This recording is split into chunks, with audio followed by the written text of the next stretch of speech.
नमस्कार दोस्तों, आज का हमारा टॉपिक है multiply two numbers in normalized floating point. आज हम पढ़ने वाले हैं कि जो दो नंबर हैं कौन से नॉर्मलाइज्ड फ्लोटिंग पॉइंट के, उनको करना हमको आज मल्टीप्लाई। इसके पहले एडिशन और सब्ट्रैक्शन हमने ऑलरेडी पढ़ रखा है और इसकी वीडियो पिछले पार्ट में है, पार्ट 6 है, तो आप चाहो तो उसको देख सकते हो। उसके बाद इसको पढ़ोगे तो आपको ज़्यादा मजा आएगा। तो इसमें भी मैं आपको बता देता हूँ, ये भी जो है अपने नंबर, ये यूनिवर्सिटी एग्ज़ाम के पॉइंट ऑफ व्यू से तो मतलब क्वेश्चन तो इसमें से नहीं आने वाला आपका कोई भी। हाँ, इसका बेसिक बहुत इंपॉर्टेंट है, आप बेसिक के लिए इसको बिल्कुल पढ़ सकते हैं। तो थ्योरी कॉन्सेप्ट में बिल्कुल भी नहीं बताऊंगा, ओनली इसको बताऊंगा कि हाँ इसका बेसिक क्या होता है। बेसिक के लिए इसके मल्टीप्लाई और डिवीज़न अपने दोनों के 3-3 पॉइंट रहेंगे और नॉर्मल से पॉइंट है जिसमें 2 पॉइंट कॉमन रहेंगे। आपको मात्र 2 पॉइंट पे फोकस करना है और लास्ट में बताऊंगा इसका कि छोटा सा फंडा, तो उसमें ये पूरा के पूरा पार्ट अपना क्या हो जाएगा, क्लियर हो जाएगा। और इसके लिए कुछ फॉर्मूलेज हैं, तो फॉर्मूला आप खुद देखना, लास्ट में आपको खुद याद हो जाएगा, मैं बताऊंगा भी नहीं फिर भी आप समझ जाओगे। तो चलिए शुरू करते हैं। तो इसका वर्किंग रूल देखते हैं। छोटा सा वर्किंग रूल है, हालांकि लिखने लायक तो नहीं है, फिर भी मैं आपको बता देता हूँ। Multiply their mantisas to obtain the mantissa of product.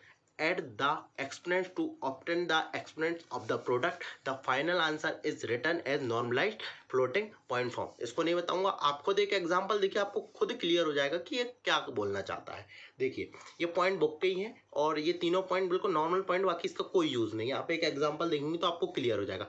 जैसे मान लीजिए मैं एक एग्जांपल ले लेता हूँ, 0.512 और यहाँ ले लीजिए 5 ले लीजिए आप, ई और कुछ भी ले लीजिए, मान लीजिए मैं ले लेता हूँ -0.1 और इसका करता हूँ इंटू 0.4, 0 ले लीजिए, 2 1 कुछ भी ले लीजिए, ई और 0 2। अब आपको पता है मुझे मल्टीप्लाई कराना है, इसलिए मैंने मल्टीप्लाई का साइन लगा लिया हूँ इधर पे। दूसरी चीज़ क्या करा रहा हूँ मैं, तो आपको ये बात अच्छे से पता है कि हम कर रहे हैं नॉर्मलाइज फ्लोटिंग पॉइंट नंबर का मल्टीप्लाई, और कितने नंबर का, 2 नंबर्स का। अच्छा आप एक बात ये समझिए कि ये कौन से नंबर है, ये आपको पता है नॉर्मलाइज फ्लोटिंग पॉइंट के नंबर है।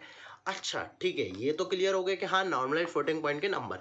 अब हमको कराना मल्टीप्लाई, तो इसका मल्टीप्लाई का छोटा सा फंडा ये याद रखिए कि जो हमारा होता है ये वाला पार्ट, आपको पता है ये पार्ट क्या कहलाता है, ये वाला पार्ट भी पता आपको क्या कहलाता है इसका, और ये पार्ट भी पता आपको क्या कहलाता है, और ये पार्ट भी पता आपको क्या कहलाता है। इसको बोलते हैं एक्सपोनेंट, इसको बोलते हैं मैंटिसा। ये ई क्यों आता है ये सब मैंने पिछले लेक्चर में डिस्कस कर रखा हूँ, आप उसको देख लेंगे तो ज़्यादा बेटर रहेगा। तो हमको इस पर क्या करना है, इसका मल्टीप्लाई करवाना है। तो मल्टीप्लाई कराना है या डिवीज़न कराना, बात एक ही है। नॉर्मल जो भी मैथमेटिक्स के फॉर्मूले होते हैं वही लगेंगे। इसको मल्टीप्लाई कराने के लिए हमको इन दोनों का क्या करा देंगे, हम मल्टीप्लाई, और इन दोनों का क्या करा देंगे, हम एडिशन। बस इतनी सी पिक्चर है। एक्सपोनेंट का आप एडिशन कराइए और इनका क्या कराई दीजिए आप मल्टीप्लाई, जो भी आपका प्रोडक्ट यहाँ लिखा है, ये लिखा है addition at the exponent obtained the product. बस वही चीज़ें यहाँ पे रिपीटेड है, कुछ भी नहीं है। आप मात्र इतना समझिए कि मेंटिसा पार्ट मेंटिसा के साथ, एक्सपोनेंट पार्ट एक्सपोनेंट के साथ, बस इसका मल्टीप्लाई कराइए, आपका काम हो जाएगा। तो आप इसका मल्टीप्लाई कैसे करा सकते हैं, 0.5125 इंटू 0.4021। अब आपको पता है एग्जाम में तो बेसिकली कैलकुलेटर रहेगा, तो आप कैलकुलेटर से इसका तुरंत आंसर निकाल लेंगे। जिनको नहीं आता तो आप एक एक डिजिट का आप मल्टीप्लाई करके, यदि कैलकुलेटर हो तो अच्छी बात है, नहीं तो आप एक एक डिजिट का मल्टीप्लाई करके इसको कर सकते हैं। मैं यहाँ मल्टीप्लाई नहीं करूँगा, आप लोग कैलकुलेटर से करके देख सकते हैं, और ज़्यादा है तो आप इसको नॉर्मल जैसे मौखिक हम करते हैं मल्टीप्लाई एक एक डिजिट का, वैसा आप कर सकते हैं। तो मैं इसका डायरेक्ट आंसर लिखता हूँ, यदि आप इसका मल्टीप्लाई कराओगे तो क्या हो जाएगा आपका 0.5125 इंटू 0.4021। इसका जब मल्टीप्लाई कराएंगे तो हमारा आंसर क्या आ जाएगा, आप कैलकुलेटर से हल कर लीजिएगा, मैंने हल कर रखा था इसका। तो 0.2060762 और 5, ये पूरा की पूरा इसका आंसर आ रहा है इसका मल्टीप्लाई का। ठीक है, इतनी चीज़ क्लियर आपकी। अगला जो हमको काम करना रहता है इसमें, हम क्या निकालते हैं, सम ऑफ द एक्सपोनेंट। क्या निकालते हैं हम, एक्सपोनेंट्स। अच्छा एक चीज़ आप यहाँ पे छोटी सी पिक्चर समझिएगा, सम ऑफ द एक्सपोनेंट तो निकालना हमको, ठीक है, हमको एक्सपोनेंट का सम करना है। तो आप इस चीज़ का विशेष ध्यान रखिएगा कि जब आप एक्सपोनेंट पार्ट को लें तो उनके साइन को भी जरूर लीजिएगा, ठीक। जैसे आप इसमें भी लेंगे मेंटेसा पार्ट में तो इनके साइन को जरूर लीजिएगा। ये इसमें ऊपर उसमें लिखा नहीं है, लेकिन ये हमको ध्यान रखना है कि इसमें सब साइन को लोगे तो आपका साइन क्या जाएगा, 0 -01 प्लस, और ये 0 2, ये प्लस वाला था, हमको इन दोनों को क्या करना है, प्लस करना। तो ये आंसर क्या जाएगा हमारा, इसका हमारा आंसर आ जाएगा, ये प्लस का है तो ये प्लस का ही आएगा क्योंकि बड़ा डिजिट है, और 0 1 ये आ गया हमारा +0 1। इस चीज़ का आप खासकर ध्यान रखिएगा। अब हमारा जो फाइनल आंसर होगा, फाइनल जो हमारा आंसर होगा वो क्या हो जाएगा, हमारा फाइनल आंसर आप खुद जान जाएंगे। सबसे पहले हमको क्या लिखना पड़ता है, हमारा मेंटेसा पार्ट 0 2 0 6। अब आपको पता है ये कहाँ तक लिखना, आपको 4 डिजिट तक लिखना रहता है मेन। आप जब भी देखना आगे अपन क्वेश्चन करेंगे, बहुत सारी मेथड से रूट वूट निकालेंगे, तब आप देखना 4 पॉइंट तक सफिशिएंट रहता है। और यदि वो ज़्यादा बोलता है तो क्वेश्चन के अकॉर्डिंग रहता है कि हमको कितने पॉइंट तक लेना। जैसे मैंने यहाँ पे कहाँ तक ले लिया, 4 डिजिट ले लिया। 7 था तो आप इसको 1 भी ले सकते हैं, इधर पे 7 भी ले सकते हैं, ये आपके ऊपर है। हमको एक्यूरेसी कितनी चाहिए, क्वेश्चन में कितनी एक्यूरेसी मांगा उस हिसाब से हम इसको लिखते हैं। उसके बाद क्या जाएगा हमारा ई और 0 एंड ये 1, ये हमारा आ गया क्या, फाइनल आंसर इसका।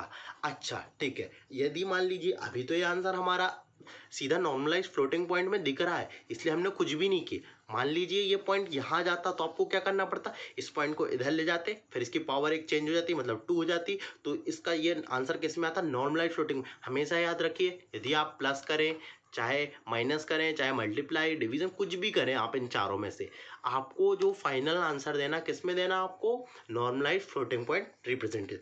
नॉर्मलाइज फ्लोटिंग पॉइंट के अलावा आप किसी दूसरी चीज़ में आंसर नहीं दे सकते, क्योंकि आप कर ही क्या रहे हैं, जिसका मल्टीप्लाई कर रहे हैं वही तो आना चाहिए ना, उसके अलावा दूसरा देंगे तो रॉन्ग ही होगा। तो बस इतने सा इसकी मेथड है।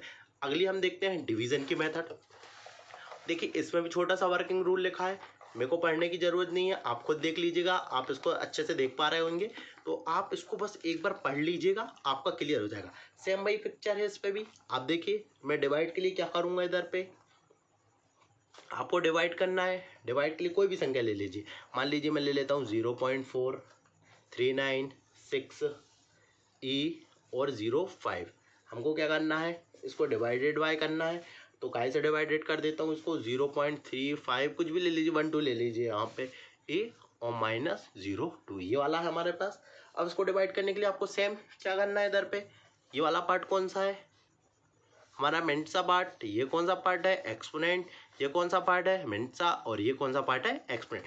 इसका डिवाइड इसके साथ करेंगे, आपको भी पता है। और इन दोनों का क्या करेंगे, देखिए वहां पे हमने किया था उनको प्लस, अब डिवीजन है, मल्टीप्लाई में तो किया था प्लस, यहाँ पे क्या हमारा डिवीजन, तो हम इसमें क्या करेंगे, माइनस करेंगे। देखिए इतनी सी बात आई, यदि डिवीजन बोले तो एक्सपोनेंट को माइनस, यदि मल्टीप्लाई बोले तो एक्सपोनेंट प्लस। आप कुछ इस तरीके से टेक्निक से भी याद रख सकते हैं। कैसी टेक्निक, देखो एक आपको छोटी सी टेक्निक बताता हूँ, ऐसी कोई टेक्निक होती नहीं, फिर भी आपको याद रखने की। देखो ये मल्टीप्लाई है ना, ये मल्टीप्लाई, यदि मल्टीप्लाई को आप थोड़ा सा घुमा दो तो क्या बन जाएगा, ये प्लस बन गया, तो प्लस करना। ये है डिवीजन, डिवीजन का साइन, ये डिवीजन के 2 पॉइंट हटा दो तो क्या बन गया, माइनस। आप इस तरीके से काफ़ी अच्छे से याद रख सकते हैं, आपको कभी दिक्कत नहीं आएगी कि मल्टीप्लाई करना तो प्लस करना कि माइनस करना, कोई भी दिक्कत नहीं आएगी। छोटी सी ऐसी ट्रिक है, कुछ है नहीं, लेकिन बता दिया मैंने आपको। चलिए तो इसको डिवाइड करके देख लेते हैं, क्या डिवाइड होगा, 0.4396 डिवाइडेड बाय 0.3512, इसको हम डिवाइडेड करेंगे। तो आपको पता है इसको डिवाइड कैसे कर सकते हैं, आप इसको कुछ इस तरीके से डिवाइड कर सकते हैं,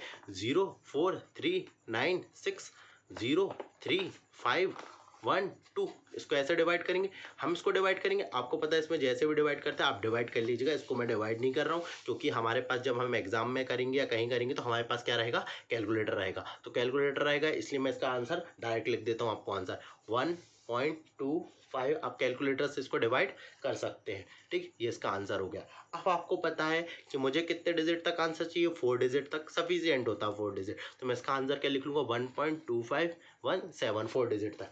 लेकिन क्या इसका ये फाइनल आंसर नहीं, इसका अभी हमको इसका क्या बनाना, फाइनल आंसर बनाना। उसके लिए हमको एक पॉइंट और क्या निकालना, अभी हमको निकालना है एक्सपोनेंट ऑफ क्वाड्रेंट। चलिए इसका आप निकाल लेते हैं, 5 -0.2। अब देखिए यहाँ एक माइनस पहले से था, एक माइनस उसका आएगा, तो ये क्या हो जाएगा हमारा प्लस, क्यों, एक माइनस इसका भी था हमारे पास क्वेश्चन का, और एक माइनस किसका आएगा, फॉर्मूले का जो भी हमारा था।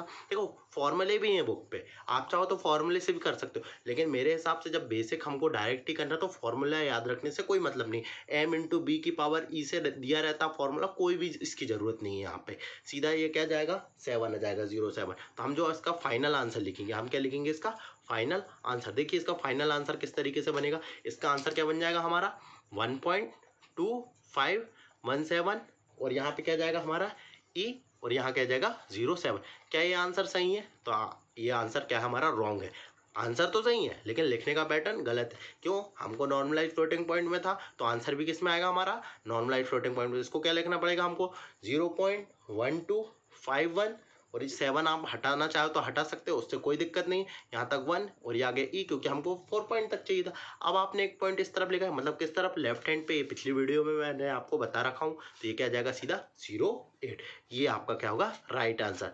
तो सीधी सीधी बात, यदि सीधा कॉन्सेप्ट पे आते हैं हम कि हमने क्या देखा, तो आपने देखा कि जब हमको प्लस करना है तो हमको पता है कि उनके एक्सपोनेंट को सेम करना रहता है 0.1, ठीक। दूसरी चीज, जब हमको इसका प्लस कर लेते हैं, उसका जो भी हमारा आंसर आएगा उसको किस में लिखना पड़ता है, नॉर्मलाइज फ्लोटिंग में। ये पॉइंट कॉमन है, इसको अलग कर दूं कोई दिक्कत नहीं, क्योंकि ये चारों में सेम चलेगा। आपको याद रखना है कि हाँ, हमने नॉर्मलाइज फ्लोटिंग पॉइंट किया तो आंसर भी फ्लोटिंग पॉइंट में आएगा।